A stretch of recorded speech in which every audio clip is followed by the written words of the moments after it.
ke rumah Allah bagi yang laki-laki, akan ada banyak penyakit-penyakit yang menimpa dia, khususnya yang akan kita bahas hari ini, yaitu penyakit hati.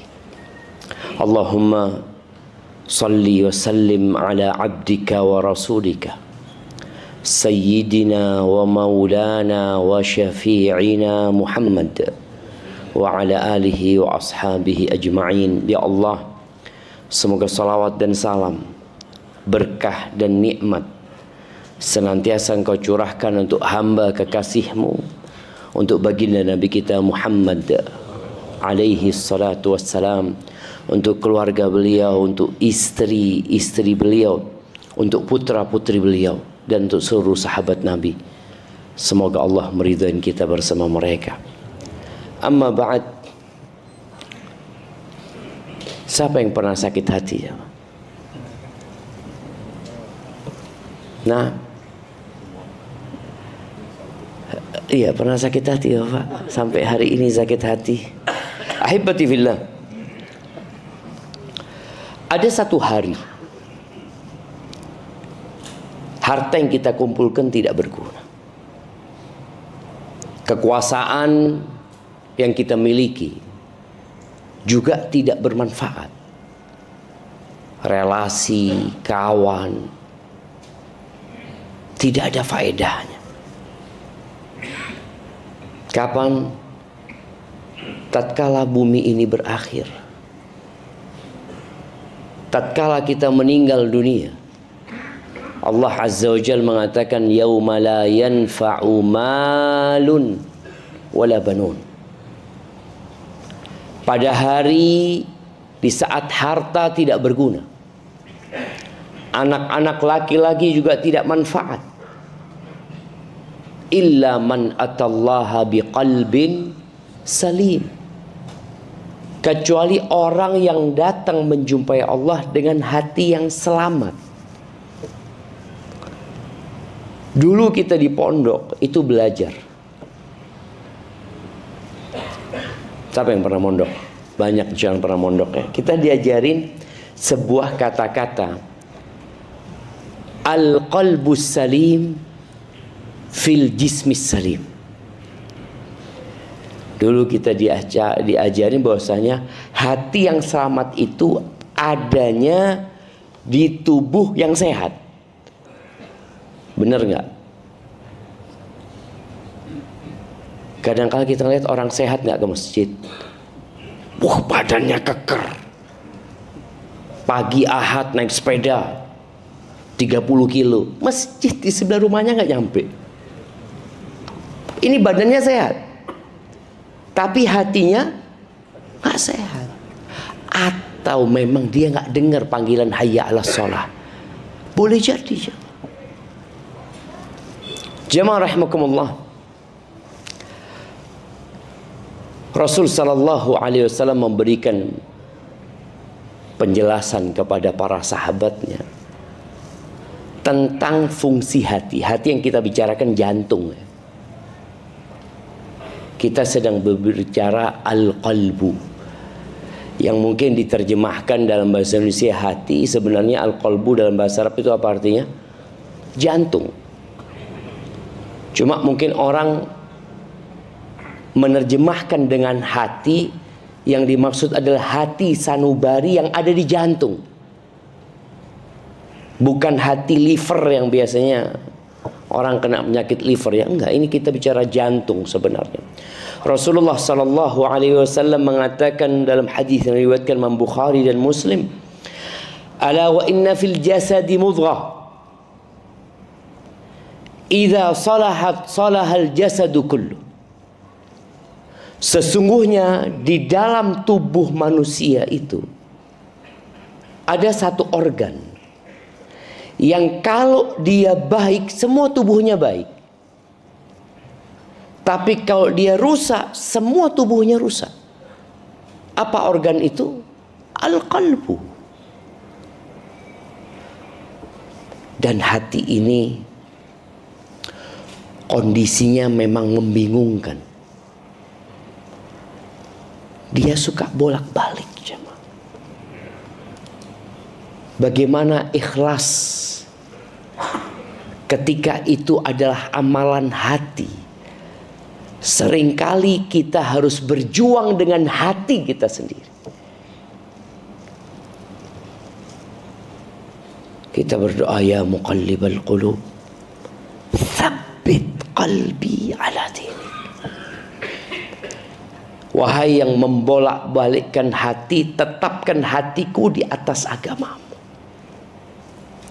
Dan para ulama ahli sunnah wal jamaah ketika mereka menjelaskan tentang al-iman, mereka mengatakan al-imanu qaulun wa amal. Iman itu adalah ucapan dan perbuatan. Ucapan apa? Qaulul qalbi, ucapan hati. Wa qaulul lisan, dan ucapan lisan. Hati kita emangnya ngomong? Pernah antum dengarkan omongan hati? Para ulama menjelaskan bahwasanya qaulul qalbi, ucapan hati itu adalah at-tasdiq, mempercayai. Kita percaya dengan hati kita. Kita yakin dengan hati kita. Itu ucapan hati.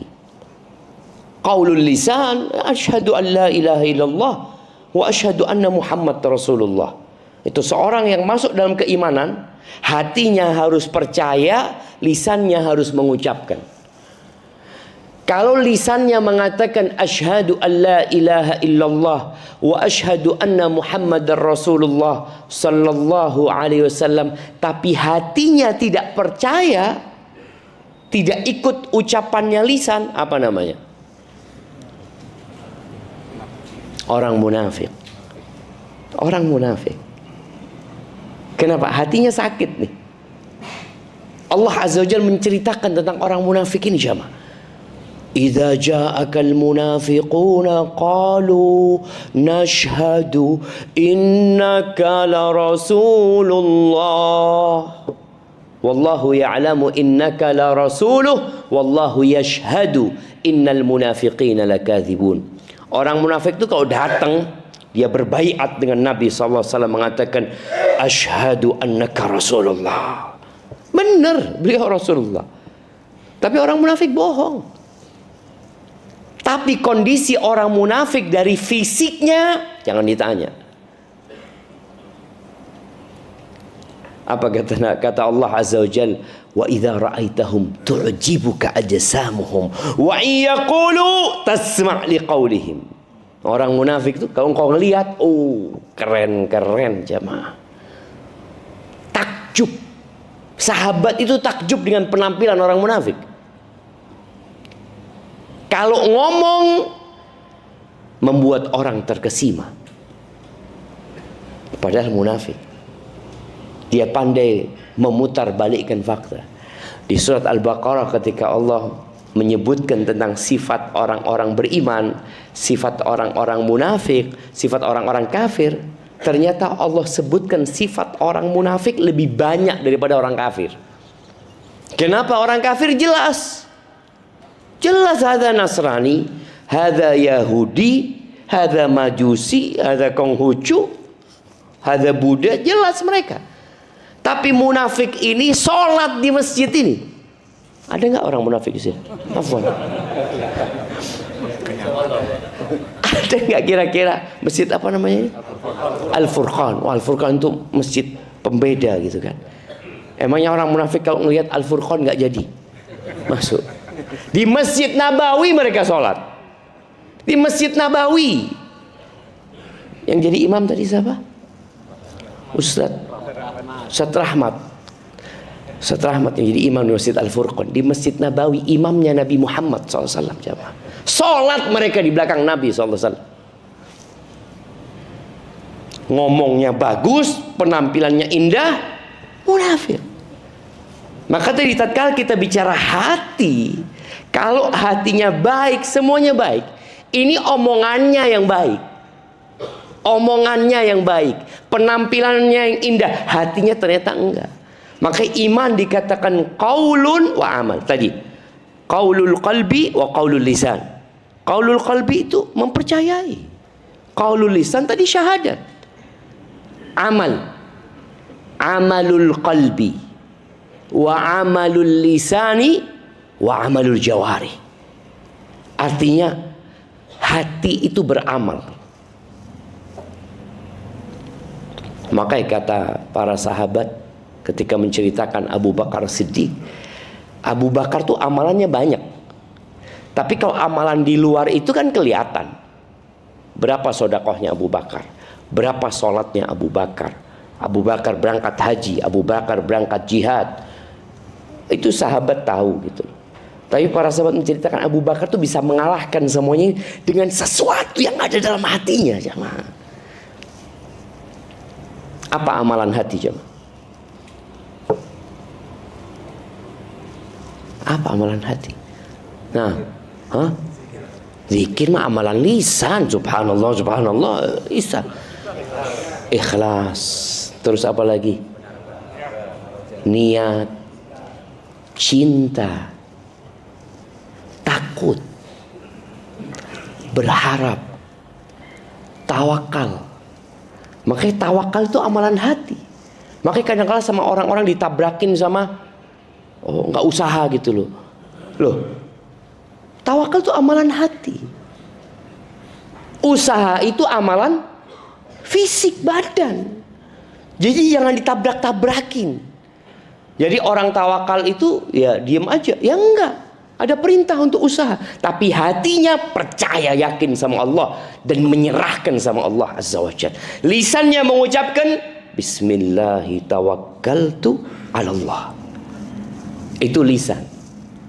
Orang itu akan ketahuan benar nggak hatinya ini tawakal. Ketika Nabi Musa dikejar-kejar oleh Fir'aun, kemudian sampai ke tepi pantai bersama umatnya Bani Israel, itu di pagi hari, jemaah. Allah menceritakannya, falamma tara al-jam'an, ketika dua kelompok ini saling melihat. Artinya Fir'aun udah di belakang mereka. Sahabat-sahabat Nabi Musa ini ngelihat Fir'aun di belakangnya, ngelihat ke depan lautan, nggak ada perahu, nggak ada jembatan. Apa perkataan sahabatnya Nabi Musa?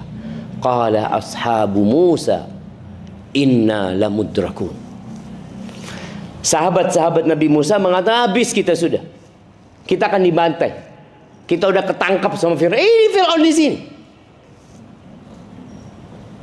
Apa kata Nabi Musa? Kalla inna ma'iya rabbi sayahdin. Enggak mungkin Allah yang memerintahkan kepada kita melakukan perjalanan ini. Bersama aku ada Tuhanku, Dia akan memberikan hidayah. Sudah sampaikah hati kita melakukan amalan itu? Tawakal sama saya, tawakal sama Allah. Padahal sebenarnya dia karena punya tabungan masih aman gitu. Aman lah sebenarnya. Jadi dia nggak tawakal. Dia itu karena punya tabungan. Maka sebagian orang itu Allah bikin habis semuanya. Karena dia belum hijrah seutuhnya kepada Allah Azza wa Jalla. Dia belum semuanya diserahkan sama Allah. Antum nggak ngelihat bagaimana para sahabat Nabi ketika hijrah dari kota Mekah ke kota Madinah, bawa apa mereka, jemaah? Rumah ditinggal, orang tua ditinggal, kadangkala bininya pun ditinggal, hartanya pun mungkin yang nggak bisa dibawa ditinggal, usahanya tutup. Berangkat ke kota Madinah, ngapain? Sudah menuju kepada Allah dan Rasul. Kerja apa nanti di Madinah? Usaha apa di Madinah? Yang penting kita menuju kepada Allah dan Rasul. Ternyata sampai Madinah betul nggak ada kerjaan, jemaah. Betul, nggak punya rumah. Di mana sahabat tidur? Di masjid. Masjid Nabawi itu tempat tidur, jemaah. Masjid ini boleh tidur. Nggak ada tulisan. Oh, di dalam nggak boleh, di luar ditulis boleh tidur.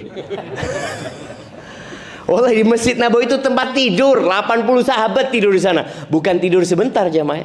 Sekarang sebagian umat Islam itu Ya, anak husnudzon sama mereka ya. Mereka mungkin melarang tidur karena takut dibuat tidur lama. Padahal sebenarnya kalau bisa silahkan tidur, mau 2 hari, 3 hari, sebulan, tafadhol. Anak pernah datang ke satu masjid, agak jahat masjidnya itu jemaah. Dilarang selonjoran. Anak ngomong astagfirullahaladzim. Sampai kayak gini ya. Ini orang itu kan dalam perjalanan capek, lelah, kepingin lah. Ini kan, ini udah nggak boleh. Mas, itu dilarang selonjoran. Astagfirullahaladzim jemaah. Maka kita lihat tadi, bagaimana tawakalnya para sahabat Nabi. Sampai udah. Antum tahu sahabat Nabi yang nikah dengan disuruh nyari cincin, berani dia nikah jemaah. Antum berani nikah? Ketika Nabi SAW tidak tertarik dengan wanita yang menawarkan dirinya, beliau sedang tidak ingin menikah, sahabat ini mengatakan radhiyallahu ta'ala anhu, ya, in kana laysa laka biha hajah ya Rasulullah fazawwijni iyah. Ya Rasulullah, kalau engkau tidak punya keperluan sama perempuan ini untuk menikahinya, nikahkan dia sama aku.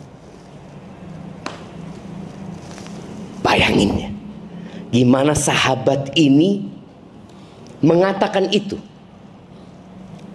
dalam rangka yang menyelamatkan wanita ini, dan kondisinya jadi nyaman gitu loh. Karena perempuan ini datang menawarkan dirinya kepada Nabi SAW untuk dinikahi. Apa kata Nabi SAW? Engkau punya apa? Kata dia. Nggak punya apa-apa. Berani nikah jamaah, itu tawakal. Oh ya nggak gitu juga loh Ustaz. Loh, kan kita bilang tawakal itu amalan hati. Akhirnya Nabi SAW, engkau coba pulang, carilah. Ada usaha. Hatinya tetap bergantung sama Allah SWT. Dia disuruh usaha, ya usaha. Dia sampai ke rumahnya, dia cari ini itu, nggak ada ya Rasulullah. Iltamis walau khataman min hadid. Coba engkau cari lagi, walaupun cincin besi itu jadi maharnya. Ini maharnya aja nggak punya jemaah. Akhirnya dia ngomong, nggak ada ya Rasulullah. Dia masih berusaha. Gimana kalau sarungku ini ya Rasulullah? Bayangin. Ini kalau kita lihat hati orang yang beriman itu jemaah. Gimana kalau sarungku ya Rasulullah? Apa kata sahabat yang meriwayatkan hadis ini? Wallahi laisa ala atiqihi syai'. Demi Allah, di pundaknya orang ini nggak ada pakaian. Dia cuma punya sarung. Nggak ada pakaian atasnya, itu nggak ada. Apa kata Nabi SAW? Kalau engkau kasihkan mahar buat istrimu, engkau pakai apa? Tapi dia memang sudah. Dia akhirnya diam. Diam dia. Karena dia tahu sudah nggak ada. Lalu Nabi SAW bertanya, hal ma'aka syai' minal Qur'an? Engkau punya hafalan Quran? Punya ya Rasulullah. Dia sebutkan surat ini, surat ini, surat ini. Ya sudah, aku nikahkan engkau dengan dia, dengan mahar Quran yang kau miliki, untuk diajarkan kepada istrinya. Jawab. Gimana suami istri ini pulang ke rumahnya suami, gak punya apa-apa jemaah. Ya apa ya ini suamiku, sarung aja cuma bawahan, atasan gak ada. Tapi itu perempuan juga tawakal sama Allah. Ini Nabi yang nikahkan, sudah pulang.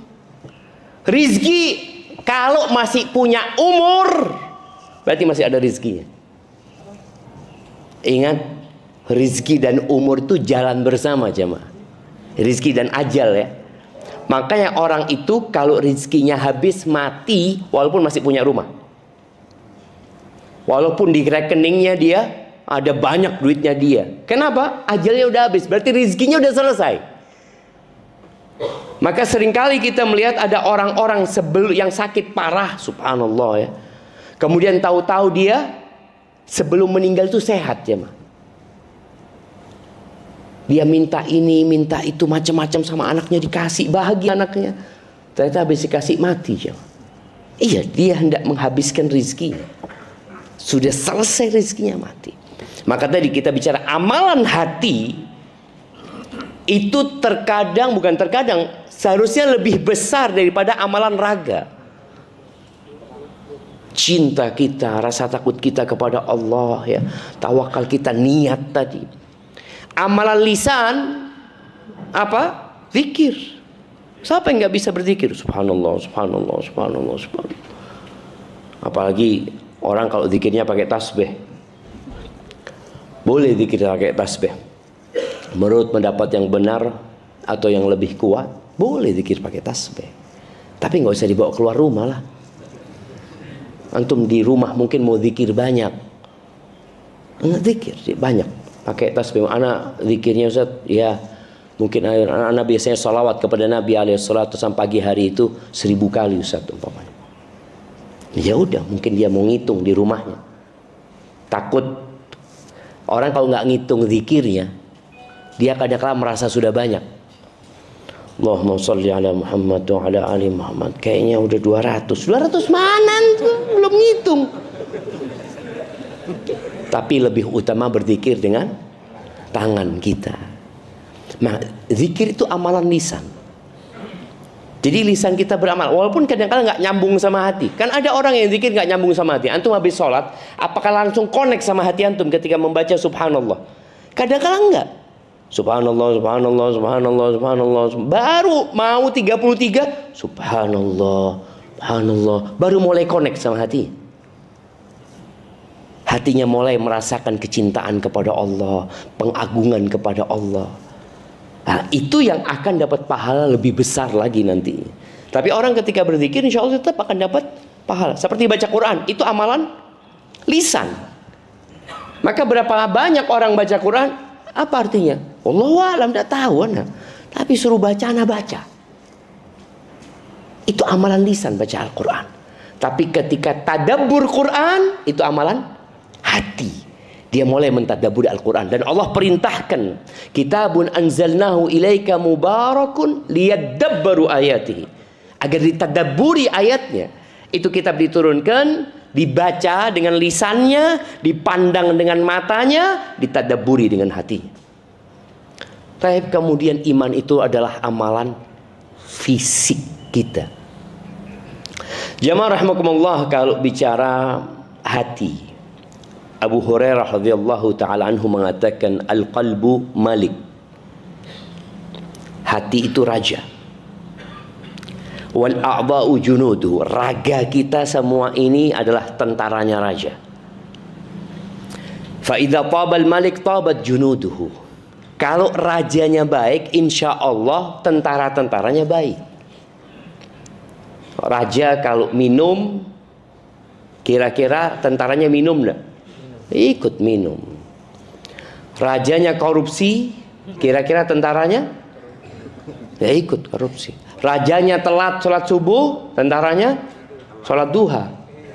Sholat subuhnya sholat duha. Oh, rajanya telat sholat subuhnya seperti itu.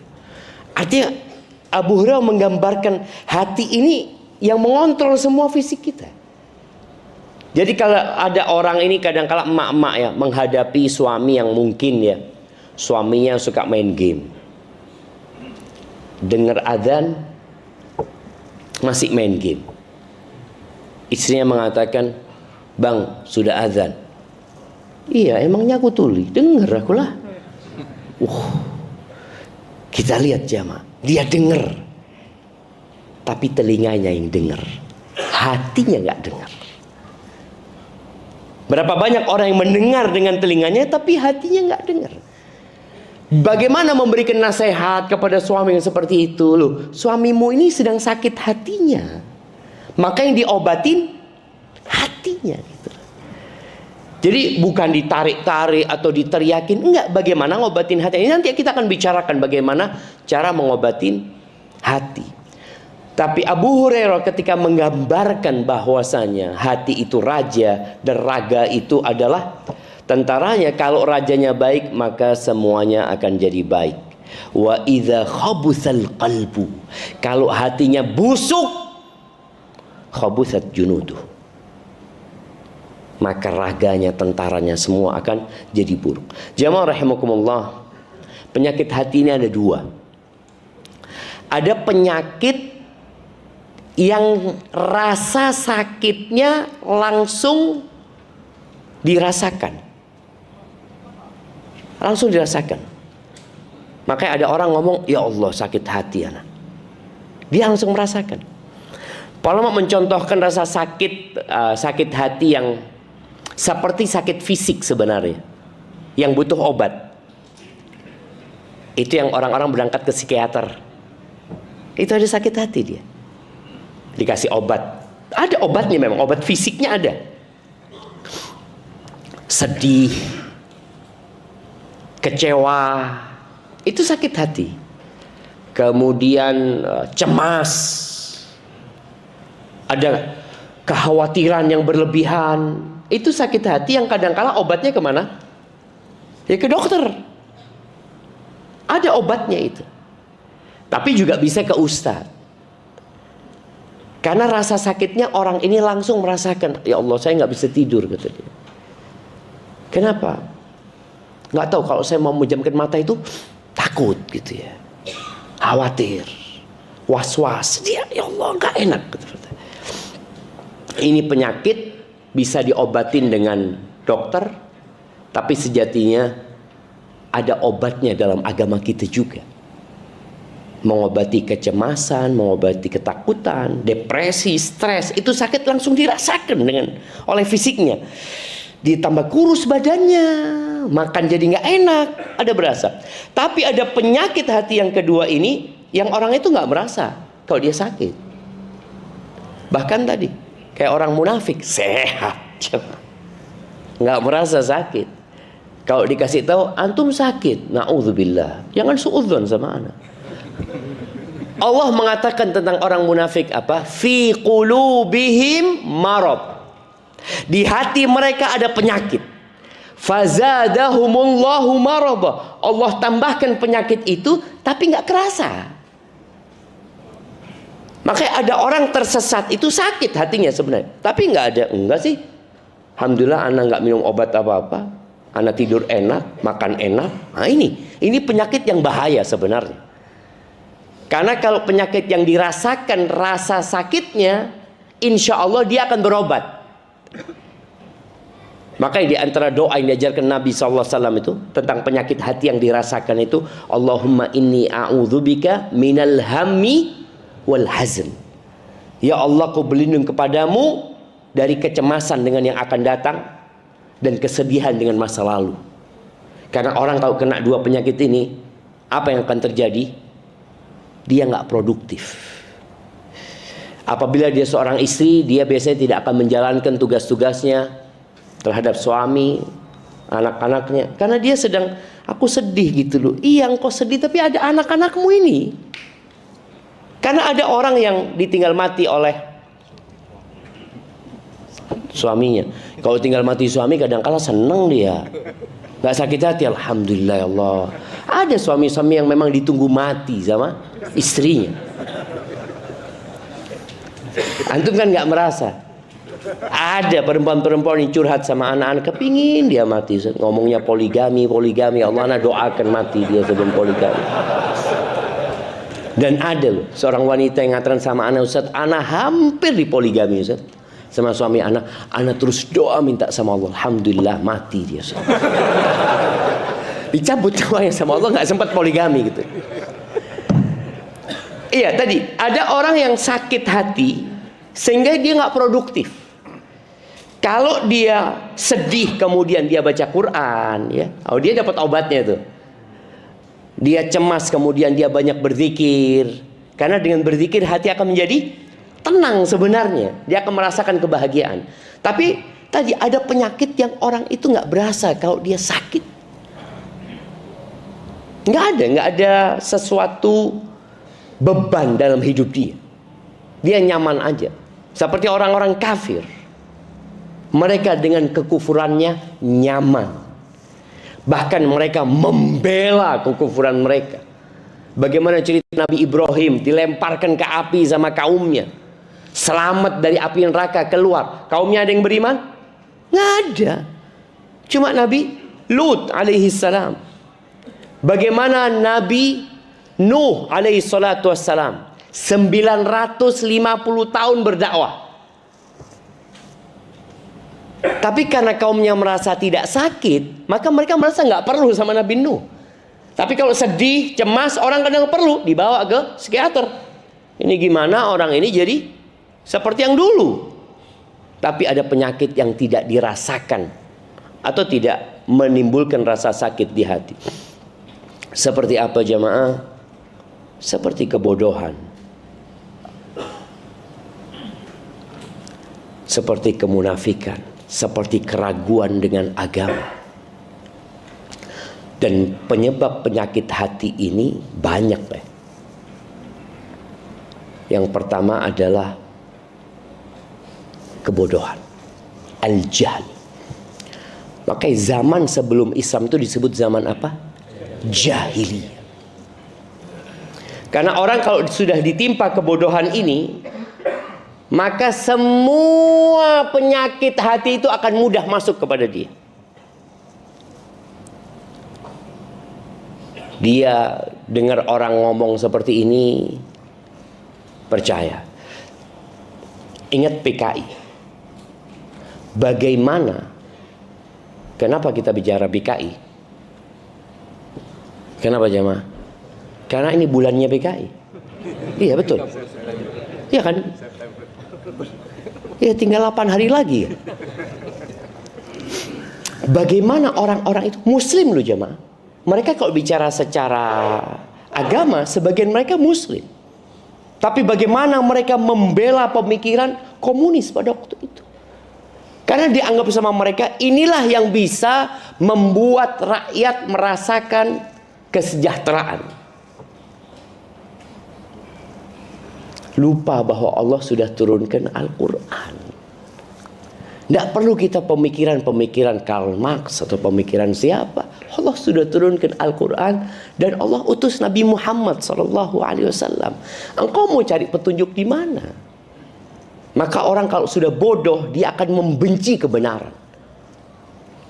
Sebagian kita mungkin ketika belum hijrah, dia benci dengan ustadz-ustadz yang menyampaikan sunnah. Mungkin 2 pekan yang lalu ada satu orang datang ke rumah, dibawa sama sohib ana. Dia dari Surabaya, naik bis dia ke rumah, cuma mau minta maaf sama ana. Dia mengatakan, Ustadz, ana dulu suka ngomongin Ustadz, ana suka jelek-jelekin Ustadz, kata dia. Pokoknya Ustadz, ya batalin, bubarin kajiannya Ustadz, ini itu, kata dia. Sampai suatu hari Ustadz, ana pegang handphone, tahu-tahu lewat di IG atau di YouTube dia katakan kajiannya Ustaz tentang bagaimana sikap terhadap pemimpin. Anak awalnya nggak mau ngelihat, tapi anak mau lihat. Sana mau lihat nih apa katanya Wahabi ini. Dia ngomong gitu. Dia dengerin, dia loh. Dia anak pikir Ustaz itu akan mengkafir-kafirkan, mentogut-togutkan. Kok nggak ada ya? Tadi mulai anak malam hari itu Ustaz, ana buka semua video Ustadz yang bisa ana buka. Ana dengerin. Besok pagi ketemu sama sohib-sohib dia. Dia ngomong, ternyata Ustadz Syafiq tuh gak seperti yang kita sangka. Oh, engkau nonton dia kayaknya.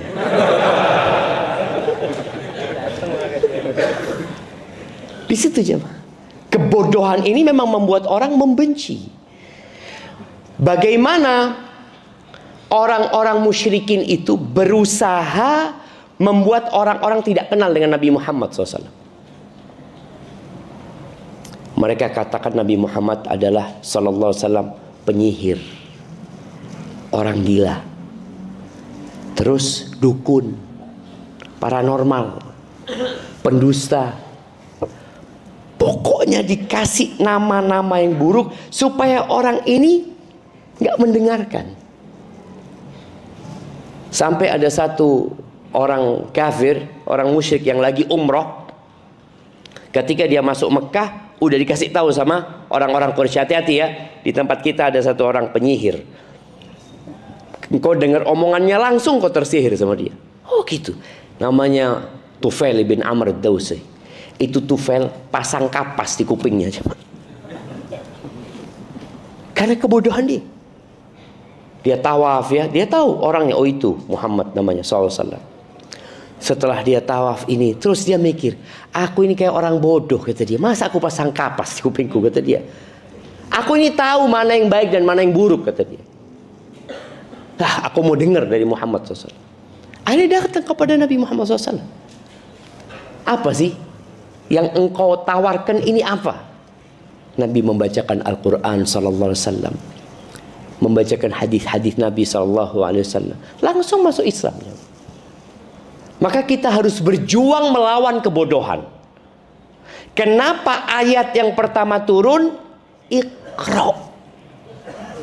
Iqra, bacaan tuh. Apa yang dibaca Quran? Kalau bicara tomboati itu yang pertama apa? Baca Quran sama maknanya. Baca. Ketika kebodohanmu terangkat, insya Allah engkau jadi faham.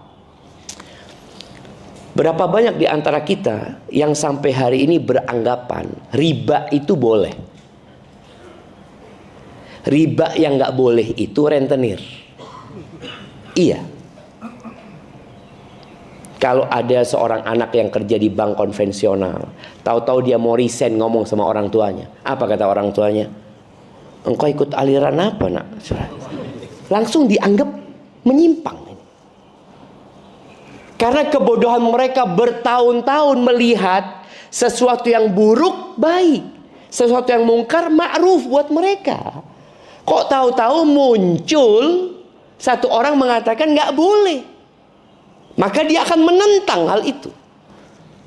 Sampai cerita seorang yang di Jakarta yang dia tanya sama anak-anak yang dia kerja di bank konvensional, dia kemudian mau resign, ibunya marah. Istrinya nggak ridho, gimana sekarang? Akhirnya Ustaz, anak resign, nggak ngomong sama mereka. Tapi tiap pagi Ustaz, anak keluar rumah dengan seragam kantoran Ustaz. Sampai mobil anak ganti, anak buka, anak akhirnya taksi online Ustaz. Bertahun-tahun dia lakukan ini. Karena yang dia hadapi tadi ini orang yang kalau dikasih tahu nggak bisa. Dia punya penyakit tapi dia nggak sadar. Makanya nanti penghuni neraka itu apa kata mereka? Lau kunna nasma au naqil, kalau dulu ketika kita hidup di dunia kami mau dengar. Kami mau dengar aja. Kemudian kami mau mikir. Yang disampaikan ini ada landasannya atau tidak? Kalau mau itu makunna fi ashabis sa'ir. Kita nggak akan jadi penghuni neraka. Cuma tadi mereka nggak mau. Kemudian yang menjadi penyebab penyakit hati ini syahwat. Orang yang sekarang kita lihat banyaknya perselingkuhan di negeri kita. Jadi fenomena perselingkuhan ini fenomena gunung es jemaah. Yang muncul di luar itu dikit. Ketika Anda membaca pekerjaan yang rawan dengan perselingkuhan, ada 10 pekerjaan di situ jemaah. Yang pertama apa kira-kira menurut antum? Nah, nanti dilihat di Google kan. Kalau nggak salah, Anda udah lupa ya. Kalau nggak salah yang pertama itu penerbangan. Nah, yang kedua itu kesehatan, rumah sakit, ini itu. Artinya memang daerah-daerah yang rawan laki-laki dan perempuan itu berduaan, kumpul ini itu, ketawa ketiwi ya, ini itu. Enggak, hati anak bersih, enggak ada perasaan apa-apa. Anak cinta sama istri anak, masya Allah. Terus engkau kayak gitu, ya udah lingkungannya kayak gini. Betul jemaah, orang sakit tapi nggak merasa. Karena memang nggak ada rasa sakitnya, yang ada kesenangan malah di hatinya. Ada bapak-bapak yang suka WA sama teman perempuan di kantornya. Ada di sini? Ada, kadang-kadang istrinya tahu. Kata suaminya, ya Allah, teman kantor Nggak ada apa-apa. Cuma tanya gimana kabarmu ini itu. Ya kita kan sebagai sesama manusia harus memberikan perhatian lah. Apalagi dia janda, kesian. Nih jamaah, ini orang sakit hatinya, tapi nggak merasa sakit dia. Makanya sulit kasih taunya. Kalau orang sakit hati kasih obat penenang. Ini abang, anak kasih obat penenang. Insya Allah abang minum ini nggak bangun lagi bang. Subhanallah. Iya, itu syahwat itu. Kemudian syahwat itu bukan hanya syahwat kepada wanita, syahwat kepada kekuasaan, syahwat kepada harta. Kalau bicara kekuasaan, orang menjadi penguasa untuk apa? Untuk cari harta? Atau harta untuk cari kekuasaan? Biasanya kita sering dengar harta, tahta, wanita. Ini syahwat semuanya. Dan Nabi SAW mengatakan, "Madhibani ja'i'an." Tidaklah dua serigala yang lapar yang dilepas di kandang domba. Gimana serigala lapar dilepas di dalam kandang domba, yang dombanya nggak bisa lari kemana-mana. Lebih merusak daripada hirsul mar'i, daripada ambisi seseorang kepada jabatan dan kepada harta dalam merusak agama seseorang. Jadi rusaknya agama itu lebih parah kalau sudah ada ambisi harta dan kekuasaan, daripada rusaknya tuh domba-domba yang dikirimin 2 ekor serigala yang kelaparan itu. Bayangin kalau serigala kelaparan ya, dia ngelihat domba, Masya Allah, dia makan ini dikit, lihat itu lari, dia gigit yang ini, lihat, wah Masya Allah. Padahal dia sebenarnya 1 ekor aja nggak habis mungkin jamaah. Tapi karena dia ambisi, dia udah gigit ini udah mati nih. Dia ngeliat, oh ada lagi nih Masya Allah. Makanya orang kalau sudah ambisi kepada harta dan jabatan, seperti minum air laut. Dia udah punya duit ini, udah cukup duitmu. Buat 7 turunan gak habis. Tambah 7 tanjakan juga gak habis. Tapi karena ambisi, dia terus rusak agama dia. Rusak agamanya jemaah. Nah ini salah satu penyebab penyakit hati, syahwat. Ya, Allah kasih kita syahwat karena kehidupan ini nggak akan bisa berlangsung tanpa syahwat. Tapi syahwat itu harus dikekang. Makanya bicara syahwat kepada harta boleh, tapi yang halal. Kan ada, nggak boleh ngambil haknya orang lain ya. Silahkan. Kemudian syahwat kepada wanita boleh apa enggak? Boleh, asalkan dengan menikah. Nggak ada alasan loh. Nggak ada alasan seorang laki-laki berzina. Padahal Allah sudah membuka pintu menyalurkan syahwatnya yang halal. Allah mengatakan fankihu ma tabalakum minan nisa mathna wa thudatha wa ruba. Allah sudah kasih. Engkau punya syahwat lebih, mungkin engkau kerja keluar kota ya, istrimu di Bekasi sini, ini Bekasi Bogor, istrimu di Bogor sini, engkau kerja di Bekasi. Berapa jauh tuh jamaah? Ya mungkin dia istrinya di Bekasi, dia kerjanya anggap di Merauke, yang dia mungkin berbulan-bulan di sana. Dia punya syahwat. Dia mikir, ya apa aku menyalurkan syahwatku? Pulang nggak mungkin. Seperti itu. Apa yang bisa dia lakukan? Nikah. Puasa, Masya Allah. Keren nih. Nah, nikah. Kalau nggak mampu baru puasa gitu loh. Puasa dulu apa nikah dulu? Kata Nabi SAW, barang siapa yang punya kemampuan disuruh apa? Nikah. Kalau nggak mampu nikah, baru puasa gitu kan. Jadi puasa dulu apa nikah dulu? Dia ini udah nikah Ustaz, tapi istrinya jauh gitu loh.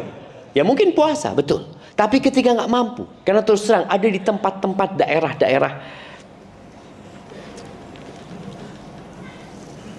apa ya? Daerah pekerjaan tambang ini itu ya, yang jauh mereka mungkin berbulan-bulan di sana. Di sana ada pelacur-pelacur yang memang melacurkan diri sama. Sampai anak punya kawan, seorang insinyur dikirim ke sana, sakit dia. Berangkat ada dokternya, lengkap apa semuanya. Dia datang ke dokter. Dok, anak sakit, dok, kata dia. Sakit apa? Biasalah, dok. Ya Allah, kata dokter. Kok nggak pakai pengaman, kata dia. Loh, sakit apa, dok, kata dia. Lah, anak pilek, dok. Maksudnya sakit biasa, sakit pilek biasa. Pikirnya dokter sakit kelamin. Karena rata-rata penyakitnya di sana itu penyakit kelamin. Mereka berzina.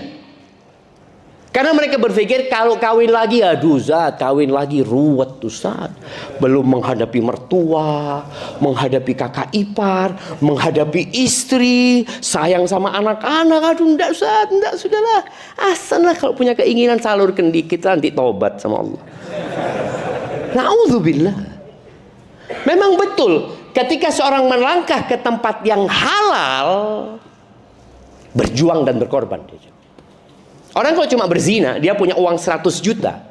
Kira-kira bisa berzina dengan berapa wanita dia cuma? Berapa wanita?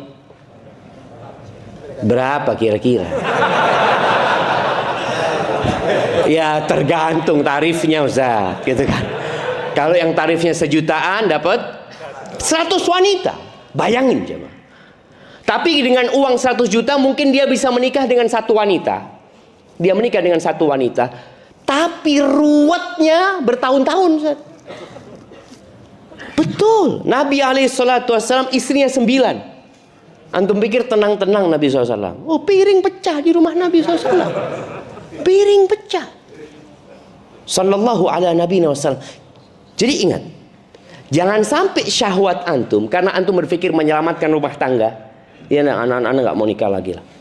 Ya, kalau antum nggak nikah lagi, bisa puasa, bisa menjaga diri, alhamdulillah, itu yang diharapkan. Tapi kalau kemudian antum berpikir berzina, karena melihat kawan-kawan antum semua di sana pada berzina, mereka berzina aman-aman aja, engkau nggak apa-apa, aman lah, nggak ada yang tahu. Padahal Allah mengawasi mereka. Padahal sejatinya lelaki yang berzina akan membawa laknat ke rumahnya, menghilangkan berkah di keluarganya. Tapi ketika dia menikah lagi, memang terjadi keributan, tapi halal. Maka ingat, nggak ada alasan seorang laki-laki berzina. Ya Ustaz, istri ana nggak memberikan izin. Ustaz. Siapa izin? Istrinya yang mengizinkan, jemaah. Antum boleh jadi sampai mati, yang nggak dikasih izin. Tapi kalau antum cukup satu, alhamdulillah. Jangan dibohong-bohongi sama temen. Antum kenapa nggak nikah lagi? Ada yang suka dorong-dorong kawannya jemaah untuk kawin lagi, padahal orang ini nggak butuh. Akhirnya karena dorongan itu, bener juga katamu ya. Akhirnya dia nikah, berantakan rumah tangganya. Karena dia hanya dikasih doping sama kawannya, bukan karena kebutuhan. Maka ingat, ini termasuk yang membuat penyakit hati syahwat. Syahwat kepada wanita, syahwat kepada harta, syahwat kepada kekuasaan. Kemudian ahibati fillah, yang membuat penyakit hati ini adalah kawan-kawan buruk, lingkungan yang buruk. Ana sebutkan sebab-sebab ini, nanti obatnya antum sebenarnya sudah paham. Kawan yang buruk. Dan biasanya orang itu akan condong kepada yang sama. Ada klub-klub ya, klub motor, klub mobil ya. Ana pikir dulu klub-klub itu untuk mobil-mobil mewah jamaah, untuk motor-motor mewah. Ternyata enggak. Sampai mobil yang harganya murah pun ada klub-klubnya. Ya komunitas ya, komunitas itu. Kalau klub itu untuk kebaikan nggak apa-apa. Nggak, alhamdulillah Ustaz, kita punya klub ini, kegiatan kita sosial. Tapi ya kadang-kala mampirlah ke tempat hiburan Ustaz. Kegiatan sosialnya dilakukan, maksiatnya juga jalan, hati-hati. Maka pilih kawanmu. Karena kata Nabi SAW, al-mar'u ala dini khalili. falyandur ahadukum man yukhalil. Agama seseorang itu ikut kawan dekatnya. Maka hendaklah dia melihat dengan siapa dia berkawan. Maka alhamdulillah kalau kita punya kawan-kawan yang baik, jaga mereka. Sebelum Anda lanjutkan, antum yang di sini, semua sudah kenal dengan yang di kanan dan di kirinya? Udah kenal? Kenalan dulu, baru kita lanjutkan. Loh, ayo jangan. Antum. Kenal itu saudara antum. Kita ini bicara salah satu penyebab penyakit hati itu kawan-kawan buruk. Dapat kawan baik nggak mau antum.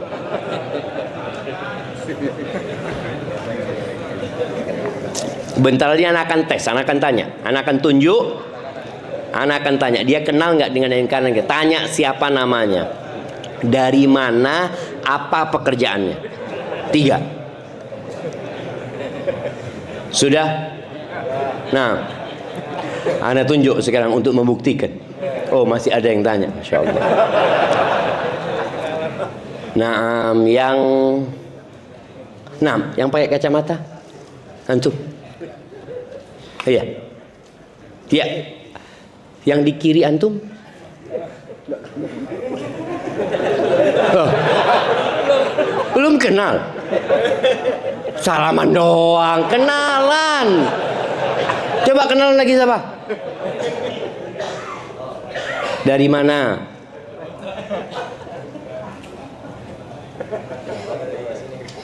Dari sini. Dari sini mana? Tapi kerjaannya apa udah tahu?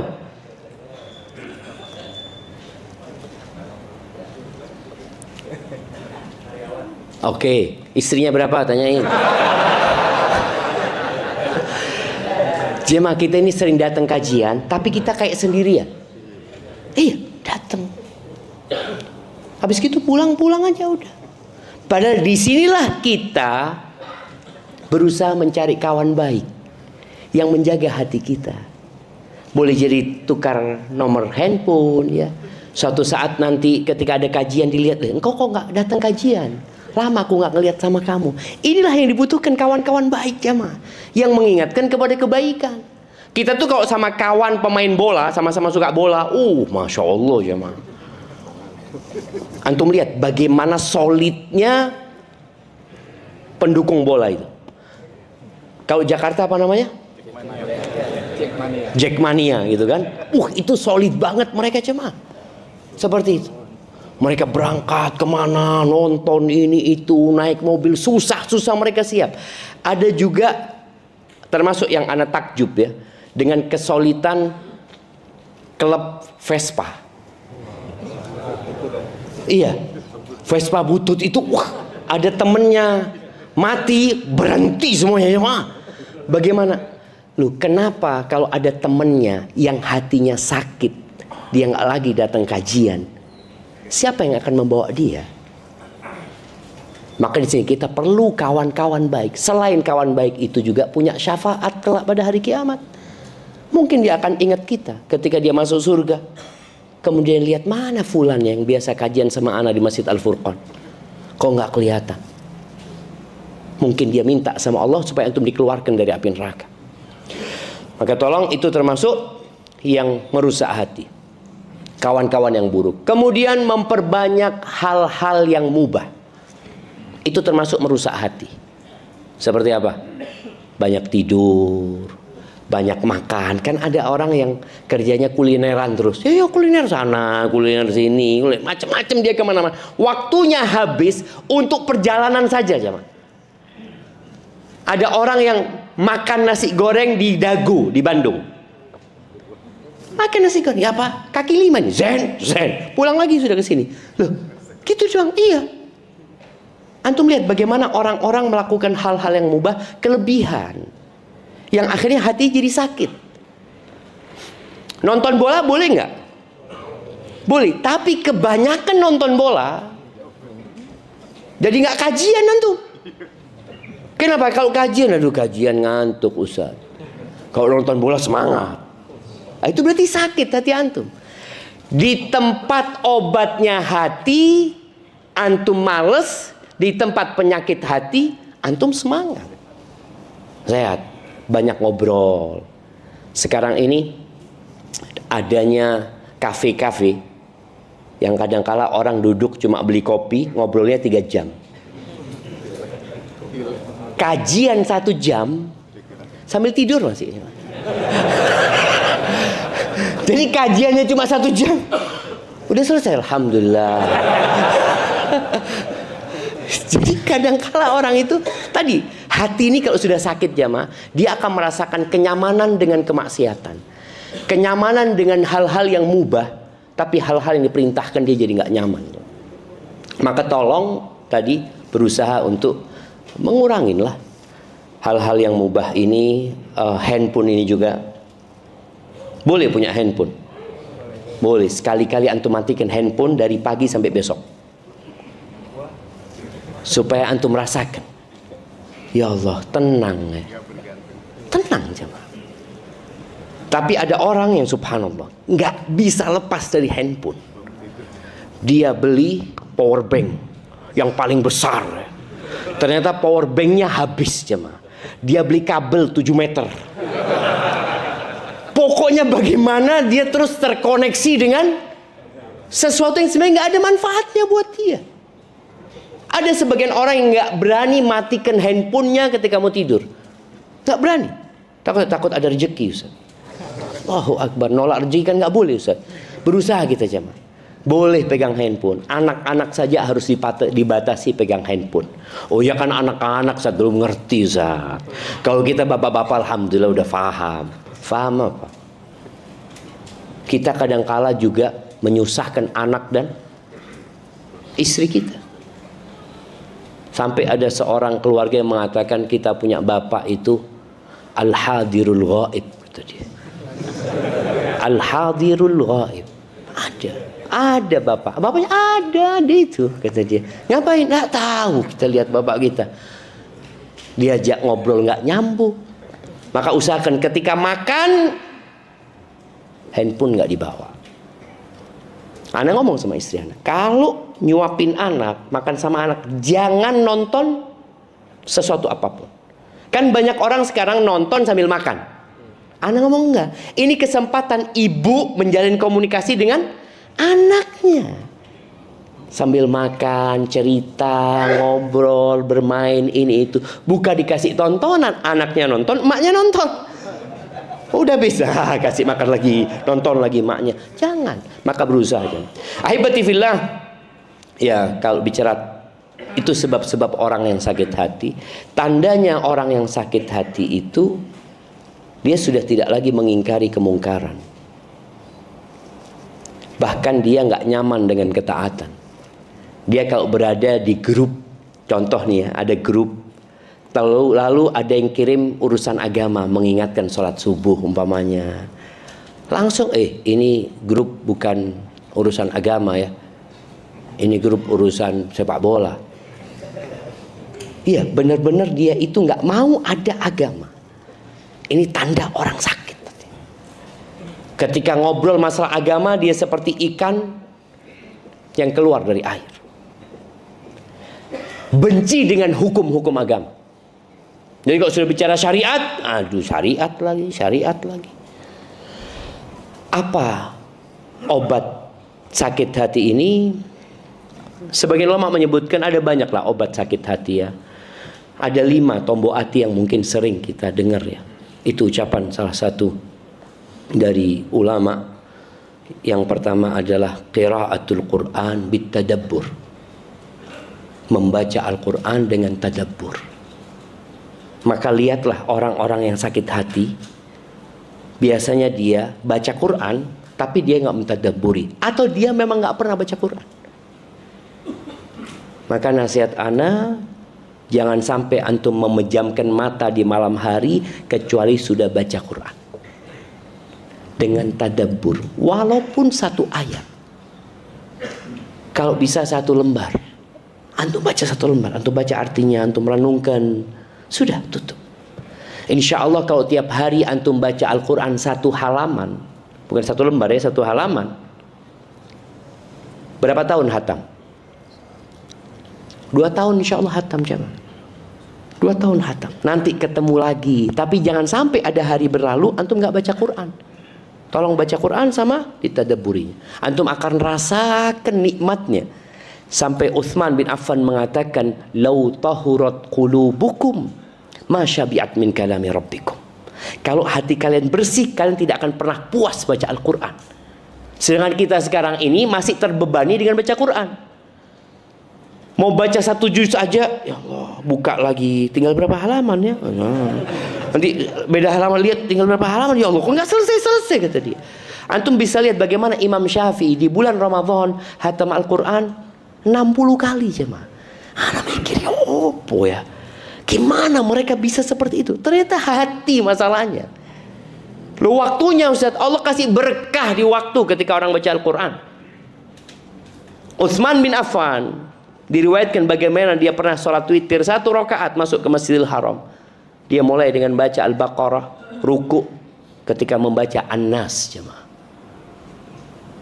Dari habis Isya sampai hampir subuh jemaah. Nabi alaihi salatu wasallam sampai bengkak kakinya. Bagaimana cerita Hudzaifah bin Yaman ketika dia sholat di samping Nabi SAW. Kemudian Nabi baca Al-Baqarah.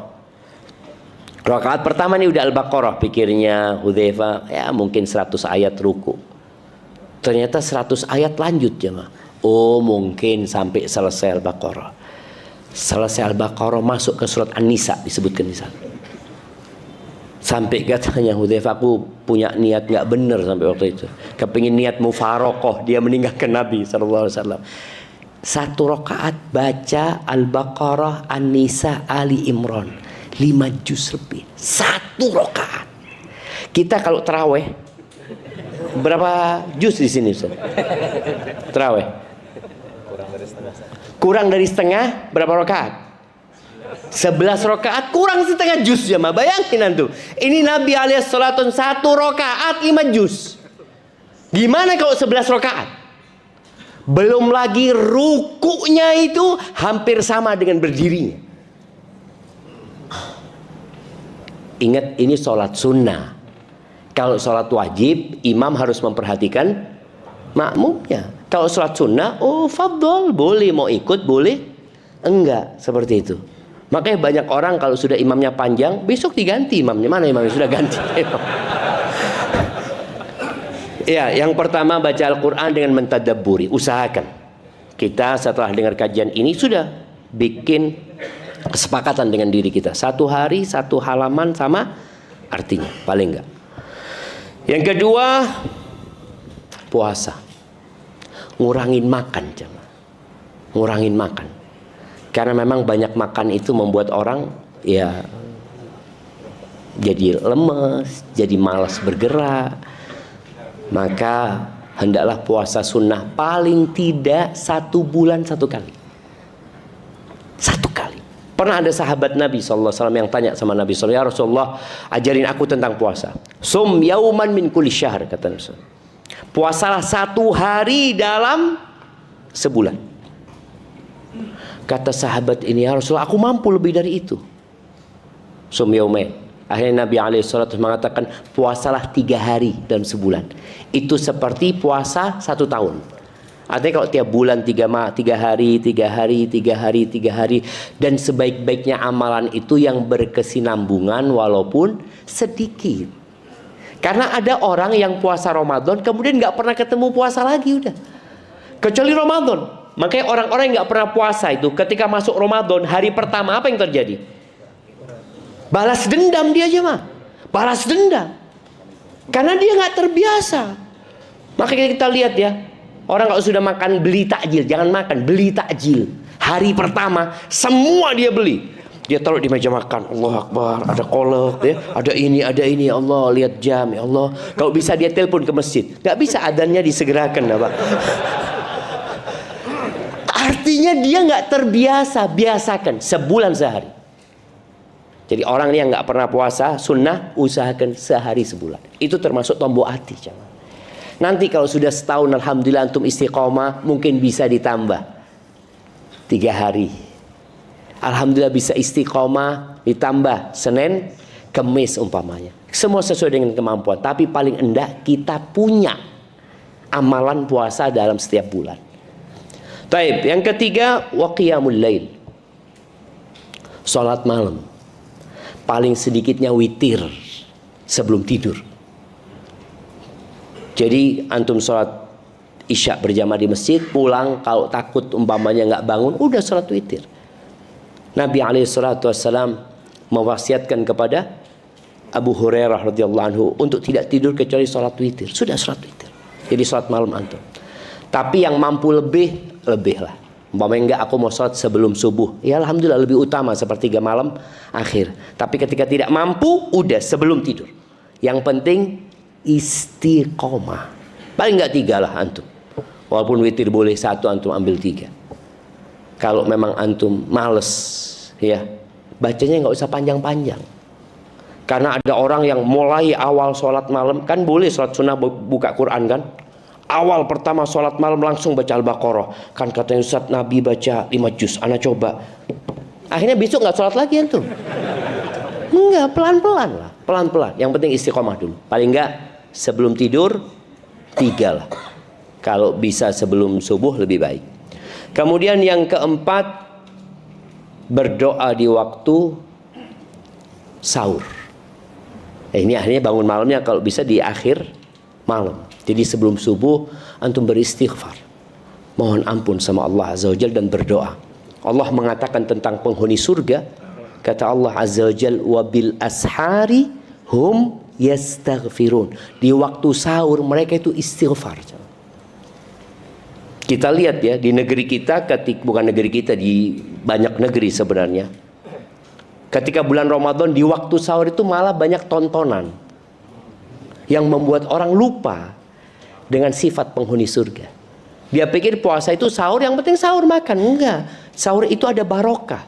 Bukan barokah makannya saja, barokah waktunya juga di sana. Kita nggak pernah bangun, kita lihat orang-orang yang nggak pernah bangun itu bangun untuk apa? Untuk makan. Karena dia mau sahur, mau puasa dia. Tapi bagaimana dia menggunakan itu untuk berdoa. Kemudian yang terakhir adalah wa mujalasatus salihin. Ya kumpul sama orang-orang soleh lah. Jadi antum datang ke masjid tadi, cari kawan baru. Insya Allah orang-orang yang ke masjid ini baik agamanya. Semoga akhlaknya juga baik seperti itu. Hadza wallahu alam bissawab. Itu yang dapat ana sampaikan pada kesempatan kali ini. Yang benar dari Allah Azza wa Jalla, yang salah dari diri ana pribadi. Allah dan Rasulullah terbebaskan dari kesalahan itu. Nah, siap.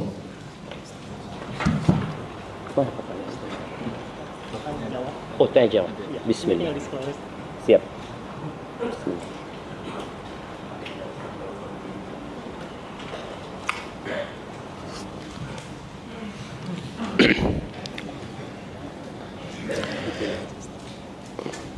Wah, anak kalau milih harus baca semuanya dulu. Ini sudah disaring.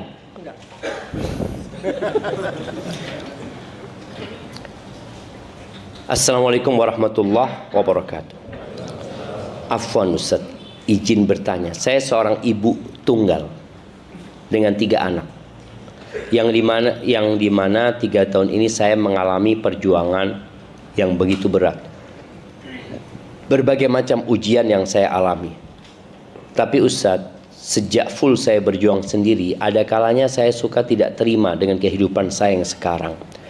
Apalagi saya kalau lihat teman-teman saya dengan mempunyai keluarga yang enak dilihat, saya merasa sedih Ustaz. Apakah yang saya alami sekarang mungkin dari akibat dosa-dosa di masa lalu saya? Tapi saya selalu berdoa, saya ingin sekali membahagiakan ibu dan anak-anak saya.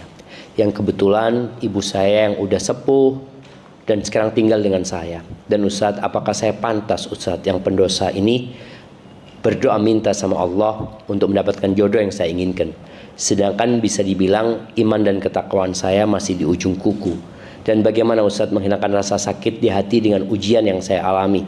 Mungkin saya masih suka ada rasa iri, dengki dengan orang-orang yang saya lihat mereka baik-baik saja kehidupannya.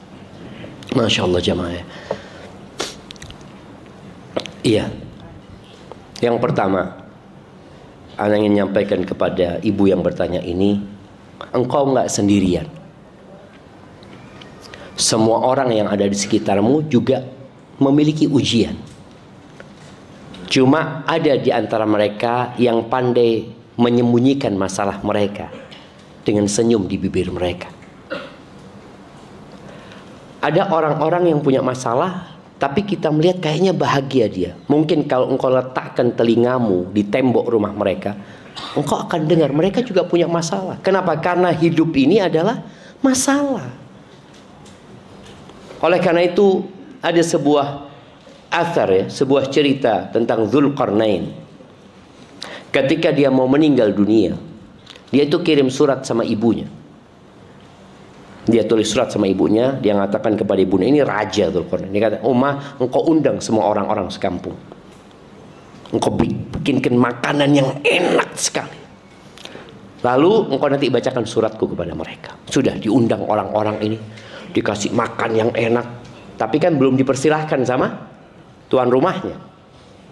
Lalu sang ibu mengatakan, "Aku dapat surat dari anakku, aku mau bacakan kepada kalian." Ternyata Dzulqarnain mengatakan, yang boleh makan hanya yang tidak punya masalah. Satu kampung nggak ada yang makan. Sahih, kita semua punya masalah gitu loh. Dan Allah sudah menakar kemampuan kita menghadapi masalah itu. Makanya kenapa bunuh diri tidak dibenarkan? Merasa aku nggak mampu menghadapi ini. Engkau mampu, tapi engkau nggak mau. Beda ya antara nggak mampu sama nggak mau. Kalau nggak mampu, nggak mungkin Allah kasih ujian itu. Allah itu Ar-Rahman Ar-Rahim. Dan Allah sudah membuat sebuah pernyataan, la yukallifullahu nafsan illa wus'aha. Allah sudah buat pernyataan itu. Lalu kita mengatakan, aku nggak mampu, engkau mampu. Dan kita ketahui bahwasanya tanda cinta Allah itu bukan kenyamanan dalam kehidupan, bukan keluasan dalam rizki, enggak. Bahkan kata Nabi alaihi salatu wassalam, idza ahabballahu 'abdan ibtala.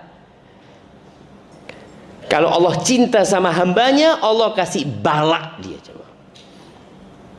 Maka lihatlah bala ini sebagai tanda cinta Allah. Kemudian tadi harta tidak menjadi ukuran. Lalu jangan memandang kepada yang di atasmu. Jangan pernah membandingkan dirimu sama orang lain. Ini juga para orang tua. Jangan pernah membandingkan anaknya dengan orang lain. Walau dengan anaknya sendiri. Kau lihat tuh kakakmu. Jangan.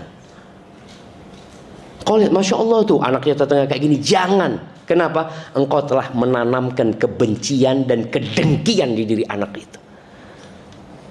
Kalau ingin membandingkan, bandingkan dia dengan dirinya sendiri. Engkau bandingkan dirimu dengan dirimu sendiri. Alhamdulillah aku lebih baik ya Allah. Alhamdulillah aku punya rezeki ya Allah. Alhamdulillah selalu. Anak dikata, nak Masya Allah engkau kemarin bisa loh nak. Engkau insya Allah bisa lebih baik nak. Kemarin engkau hafal. Kemarin engkau melakukan ini. Jadi anak itu membandingkan dengan dirinya. Kenapa? Karena sebenarnya tadi ujian orang itu beda-beda. Kalau mau membandingkan, Nabi alaihissalatu wassalam mengatakan unduru ila man huwa asfala minkum. Lihatlah kepada yang di bawah kalian.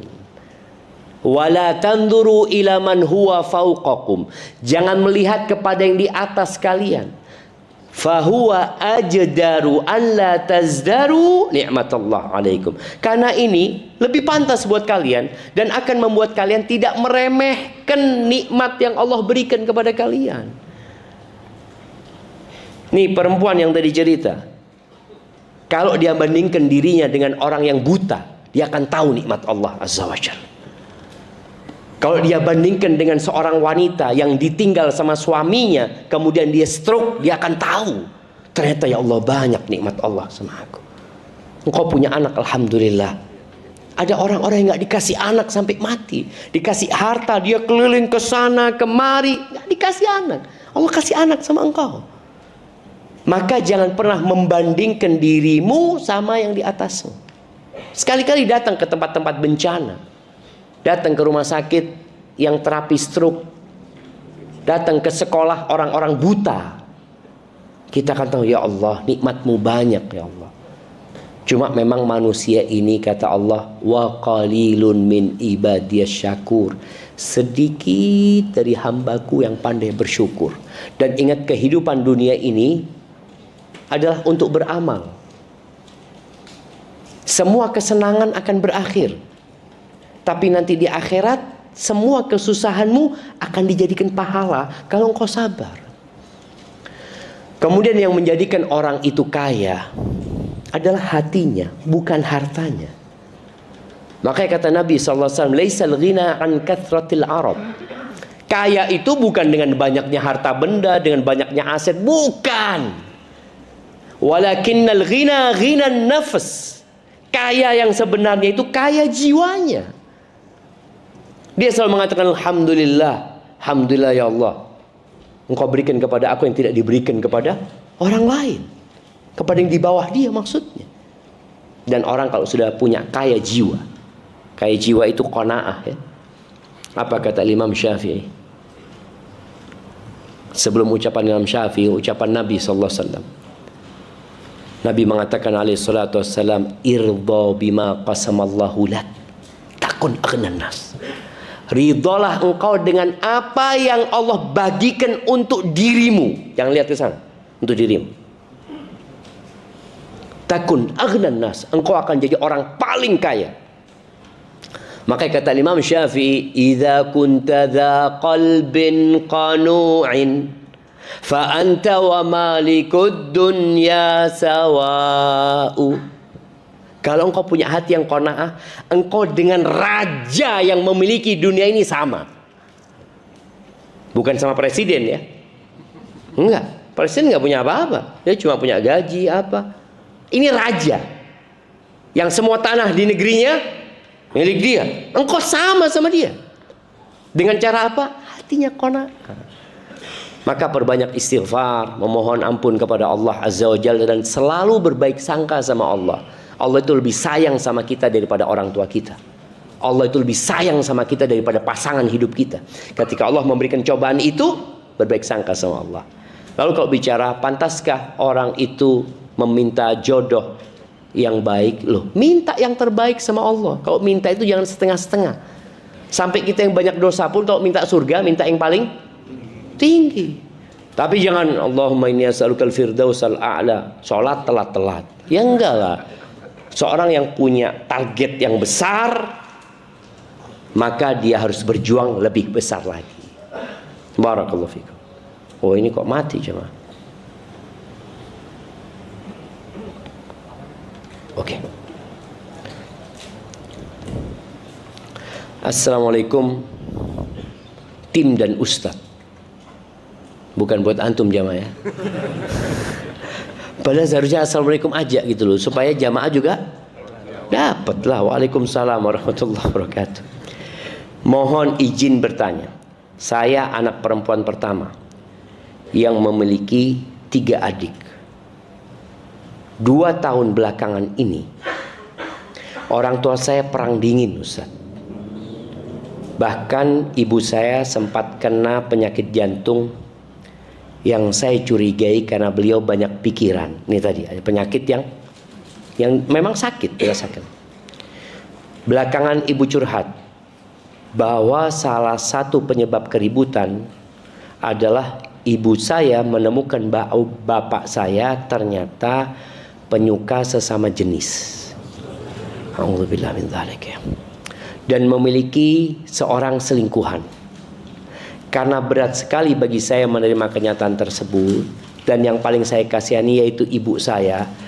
Kadang saya nolak karena tidak sanggup mendengar jika ibu bercerita tentang hal tersebut. Tapi ibu saya bisa bercerita ke siapa lagi, Ustaz? Mohon nasihatnya, Ustaz. Apa yang perlu ibu saya lakukan dengan saya sebagai anak, harus gimana? Terima kasih Ustaz dan tim. Allah memberikan kesehatan dan keberkahan selalu. Allahumma amin. Jemaah, lihat ujian orang tuh beda-beda. Ada orang nggak punya suami. Ada orang punya suami, suaminya kayak gitu. Apa yang harus dilakukan? Yang pertama, katakan inna lillahi wa inna ilaihi raji'un. Ini musibah yang besar, bukan musibah yang kecil. Dan ingat, inna lillahi wa inna ilaihi raji'un bukan ucapan untuk kematian. Karena kadangkala ada orang dapat innalillahi wa inna ilaihi raji'un lalu mengatakan apa? Siapa yang meninggal? Karena dia nggak terbiasa, padahal innalillahi itu untuk musibah. Innalillahi wa inna ilaihi raji'un. Apa kenapa katanya? Kucing anak mati. Kucing mati innalillahi itu. Oh iya, itu kucing kesayangan gitu loh.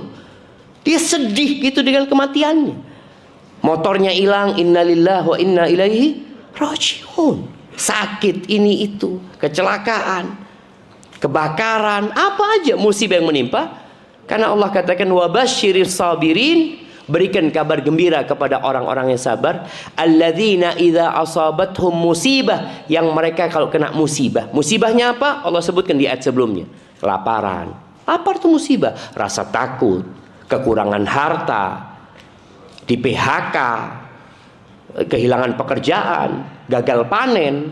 Apa? Nah, itu musibah. Orang ini mengatakan inna lillahi wa inna ilaihi raji'un. Maka katakan inna lillahi wa inna ilaihi raji'un. Baik. Sekarang duduk sama ibu, kalau mau curhat, Bu, kita sekarang cari solusi. Soalnya kalau sekedar menceritakan keburukan ayah, yang ada hanya tambah sakit.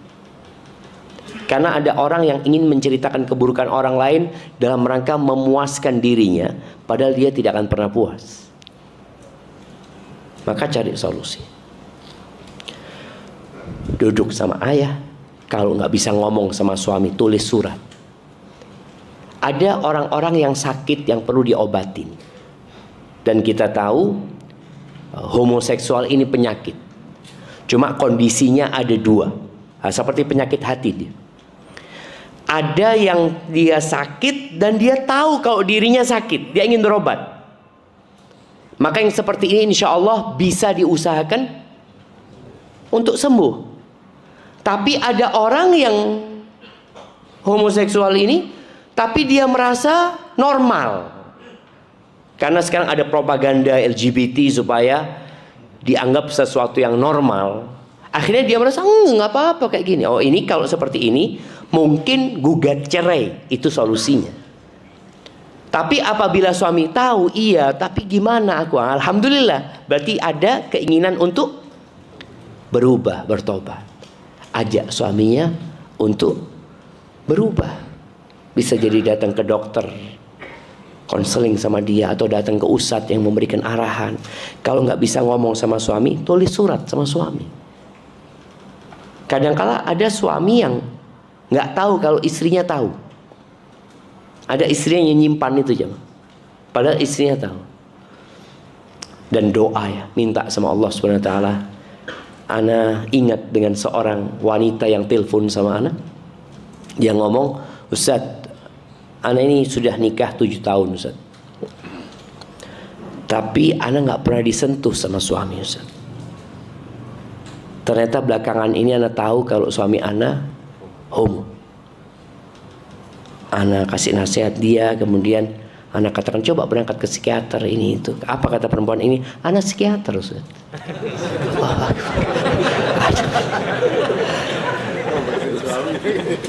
Cuma kadang-kadang ngobatin suami susah. Kenapa? Karena suami merasa pemimpin. Kan susahnya ngasih nasihat pemimpin itu kan, engkau siapa gitu loh. Itu sulit, tapi tetap kita berusaha. Namun ketika tidak mampu tadi perlu ada mediator. Jadi buat sang anak ini, tadi ketika ibu curhat, ibu kita cari solusi. Solusinya apa sekarang? Solusinya kita tanya sama ayah, ngobrol sama ayah, supaya ayah terus terang. Kalau memang ayah nggak mau terus terang, mungkin bisa pakai pihak ketiga, mediator. Dan ini aib ya, ini aib. Aib yang nggak perlu banyak orang tahu.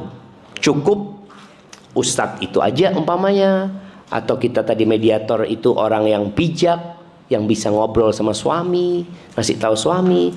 Jangan akhirnya kemana-mana, ngobrol sama kawannya yang tidak akan memberikan solusi, hanya menambah sakit hati.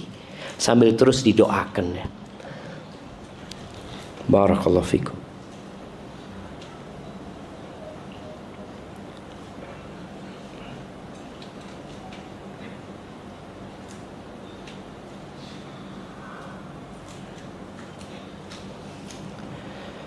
Naam. Assalamualaikum warahmatullahi wabarakatuh. Waalaikumsalam warahmatullahi wabarakatuh. Izin bertanya Ustaz, bagaimana kita memahami dengan sepenuhnya tentang makna atau pengertian qalbu yang sebagian ulama mengartikan sebagai organ jantung, dan makna hati yang secara maknawi seperti bagian dari kita yang mempengaruhi sikap, perilaku dan perasaan kita. Sedangkan hati berbolak-balik dan kesehatan hati atau qalbu mempengaruhi jasad kita. Apakah jantung kita ini adalah organ yang mempengaruhi perasaan, sikap, perilaku, cinta, tawakal dan lain-lain? Syukran Ustaz. Iya betul. Cuma diterjemahkan bahasa Indonesianya hati, bukan jantung. Ya ini mungkin masalah terjemahan aja. Bahasa Inggrisnya apa? Al-qalbu. Heart. Heart itu apa? Jantung kan sebenarnya kan. Tapi heart diterjemahkan bahasa Indonesia apa? Hati juga gitulah. Padahal sebenarnya organ itu adalah jantung. Kalau bicara hati, hati itu liver kan? Ini bukan liver. Ya wallahu a'lam dari kata apa ya kok bisa kemudian diterjemahkan jadinya hati. Kemudian kita terbiasa dengan nama hati itu. Jadi jantung inilah yang sebenarnya yang Allah katakan fis sudur, di dalam dada. Kalau liver itu di mana? Di samping kan, bukan di dada sini. Jadi benar memang al-qalbu itu adalah jantung. Dan kita tahu jantungnya baik, organ fisiknya semuanya baik insya Allah. Tapi kalau ada sumbatan di jantungnya udah selesai. Biasanya akan berpengaruh kepada yang lainnya, seperti itu. Barakallahu fikum. Makanya ketika kita berdoa, ya muqallibal qulub, tsabbit qalbi ala dinik, yang dimaksud adalah jantung kita sebenarnya. Baik, pertanyaan terakhir jemaah. Bismillah Ustaz. Bagaimana menyikapi birrul walidain yang ditutup haknya atau dihalangi haknya? Qadarullah, orang tua usia sekitar 90 tahun hidup di rumahnya bersama 3 anak perempuannya, yang mereka anak perempuannya sudah berusia juga, dan dari mereka terbiasa berbuat zalim baik harta maupun zalim kehormatan terhadap kami anak-anak laki-laki dan istri dan anak laki-laki dari istri. Tunggu. Dan dari mereka terbiasa berbuat zalim baik harta maupun zalim kehormatan terhadap kami anak-anak laki-laki dan istri dari anak laki-laki. Ya istri masa dari anak perempuan? Nah, yang jelas menjadi hak untuk seorang ibu, bagaimana menyikapi birrul walidain yang ditutup haknya atau dihalangi haknya Ustaz. Barakallahu fikum. Iya, begini jemaah. Sebagian kita itu punya orang tua yang zalim. Mungkin orang tua dulu pilih kasih, yang menyebabkan terjadi kezaliman di anak-anaknya. Tapi ketahuilah kita itu wajib berbakti kepada orang tua, walaupun orang tua kita itu zalim, walaupun orang tua kita itu fasik, walaupun orang tua kita itu kafir, walaupun orang tua kita menyuruh kepada kekufuran. Jadi sudah full, orang tua kita sudah fasik, kafir, nyuruh berbuat maksiat lagi. Tetap berbakti atau tidak? Tetap berbakti.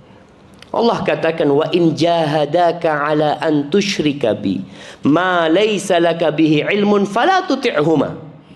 Kalau kedua orang tuamu memaksamu melakukan kesyirikan, jangan taat.